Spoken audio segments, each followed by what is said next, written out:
गाजीपुर के सदर कोतवाली इलाके में व्यापार मंडल के अध्यक्ष व व्यापारी नेता अबू फकर खान के द्वारा मुख्तार अंसारी, उनकी पत्नी अफसा अंसारी, बेटे अब्बास अंसारी के साथ ही उनके साले आतिफ रजा और अनवर शहजाद के साथ ही अफरोज नाम के एक व्यक्ति के खिलाफ धारा 386, 342, 420 और 120 बी का मुकदमा दर्ज कराया गया है। पुलिस अधीक्षक ओमवीर सिंह ने बताया कि व्यापारी नेता अबू फकर खान और उनके एक भाई का भूखंड रोजा पर है, जहां पर एक कमर्शियल कॉम्प्लेक्स का निर्माण किया गया है और इस परिसर पर मुख्तार अंसारी और उनके रिश्तेदारों की कुदृष्टि पड़ गई, जिसके तहत साल 2012 में इनको धमकी दिया गया और फिर उनको लखनऊ जेल में बुलवाया गया और वहां पर मुख्तार अंसारी के द्वारा उक्त भूखंड को अब्बास अंसारी के नाम करवा दो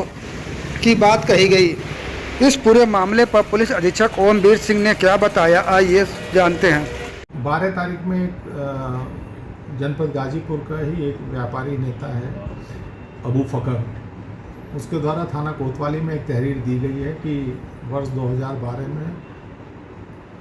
यहीं पर शहर में रोजा के पास उसका एक भूखंड था। उस भूखंड में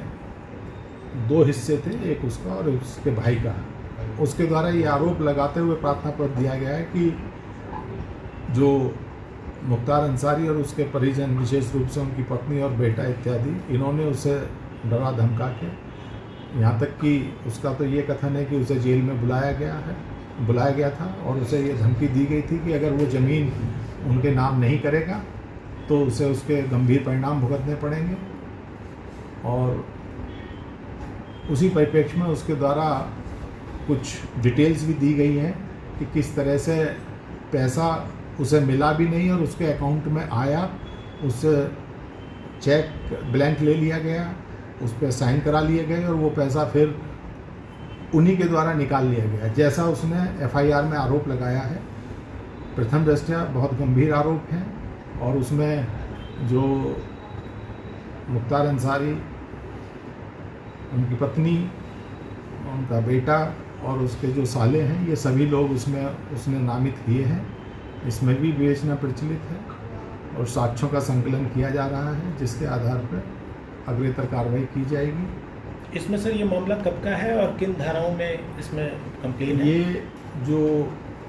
एफआईआर के मुताबिक ये 2012 में लेन देन हुआ था और इसमें भी गंभीर धाराओं में उसे धमकी देने का और एक तरह से एक्सटॉर्शन है, इसका ही मुकदमा इसमें लिखा गया है। बाकी जांच के दौरान कुछ और अगर इसमें जिस तरह के साक्ष्य मिलेंगे उसमें धाराओं की बढ़ोतरी की जा सकती है, अभियुक्तों की भी बढ़ोतरी की जा सकती है, क्योंकि अभी तो प्रथम दृष्टया जो उसने एफआईआर दी है उसके आधार पर अभियोग है, लेकिन गंभीर धाराओं में अभियोग पंजीकृत किया गया है। वहीं इस मामले के अलावा गाजीपुर के नगर पालिका परिषद मोहम्मदाबाद में मुख्तार अंसारी की बहन और मुख्तार अंसारी के करीबी और पूर्व नगर पालिका अध्यक्ष शमीम अहमद पर भी अधिशासी अधिकारी नगर पालिका मोहम्मदाबाद की तहरीर पर धारा 420, 467, 468 और 120 बी के तहत मोहम्मदाबाद कोतवाली में 11 अगस्त को मुकदमा दर्ज किया गया है। इसको लेकर पुलिस अधीक्षक ओमवीर सिंह ने क्या बताया, आइए जानते हैं। 11 तारीख में ईओ मोहम्मदाबाद द्वारा एक तहरीर दी गई थी, जिसमें उनके द्वारा ये तथ्यों का अंकन किया गया है कि वर्ष 2002 में नगर पालिका के अभिलेखों में अचानक कोई एक गढ़ी की ज़मीन होती है, जिसका जो रेवेन्यू की भाषा में जम्मन-10 भी कहते हैं, जो सामान्य रूप से जिसकी विरासत वगैरह नहीं होती है, उस तरह की कोई ज़मीन, एक भूखंड था जो अचानक जो IAS 191 का कुख्यात अपराधी है मुख्तार अंसारी, उसकी बहन के नाम वो दर्ज हो जाती है और उसके बाद उसकी बहन की सास के नाम दर्ज हो जाती है और फिर जो सास है वो अपनी बहू को, जो एजाजुल हक कोई वहाँ का एक और अपराधी है, उसकी पत्नी है फहमीदा, उनके द्वारा उसकी प्लॉटिंग की गई और